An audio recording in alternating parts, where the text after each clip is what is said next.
Oui, effectivement, on est dans les coulisses d'une pharmacie de Fontaine-lès-Dijon, une pharmacie qui est fermée, je vous le rappelle, puisqu'aujourd'hui il y a une vaste mobilisation pour la grève. On va essayer de comprendre ce matin quel est le rôle du pharmacien.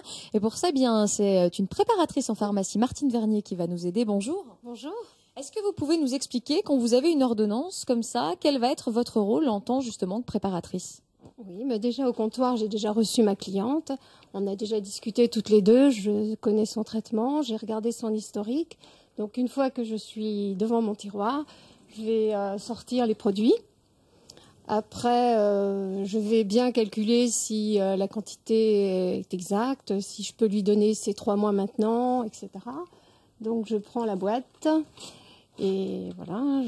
J'imagine aussi que vous regardez s'il n'y a pas des interactions. Parfois, ça peut arriver, même avec une prescription. Tout à fait. Mais ça, je le fais au comptoir, justement, avec son historique, avec tout ce que j'ai visionné devant elle, je le fais. Je regarde, je lui demande si elle a l'habitude du traitement, si c'est un renouvellement, si c'est des produits qu'elle connaît, et on discute ensemble des posologies et de tout ça. On vérifie ensemble. C'est un rôle de conseil très important. Oui, tout à fait. Il y a un autre rôle qu'on connaît un peu moins du pharmacien, c'est la préparation. Alors vous allez nous emmener justement dans le laboratoire où on prépare les pharmacies. On vous suit. Parce qu'effectivement, avant il y en avait beaucoup plus, maintenant il y en a un petit peu moins. Donc là, on est vraiment dans les coulisses de la pharmacie. Donc là, dites-nous par exemple, qu'est-ce qu'on peut préparer ici? On fait beaucoup en fait de pommades suite à des ordonnances de dermato. Là, vous voyez, on en a plusieurs à faire pour demain, justement. Donc, le préparatoire se trouve ici. On sort déjà les produits. On s'assure qu'on a ce qu'il faut avant de donner un prochain rendez-vous à notre cliente. Et là, vous avez la balance pour les peser.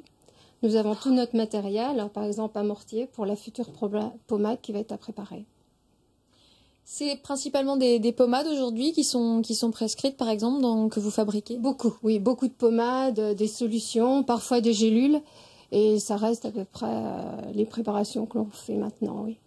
J'imagine que c'est un métier qui demande beaucoup d'être méticuleux, de bien vérifier. Oui. Quelles sont les principales qualités finalement qu'il faut pour être un bon préparateur, un bon pharmacien? Mais en fait, il faut beaucoup de rigueur. Et puis bon, après, c'est sûr que c'est un travail d'équipe. On travaille avec les assistants, les pharmaciens, et c'est vraiment un travail d'équipe. Mais il faut beaucoup de rigueur, c'est sûr. Vous êtes préparatrice, vous n'êtes pas pharmacienne. C'est quand même néanmoins, j'imagine que vous partagez complètement le mouvement aujourd'hui. Oui. Ah oui, tout à fait, parce que on est largement concernés aussi par cette journée. Martine Vernier, merci beaucoup. Merci. Voilà Muriel, on se donne rendez-vous dans quelques minutes. On va parler justement des raisons de la colère des pharmaciens aujourd'hui. À tout à l'heure.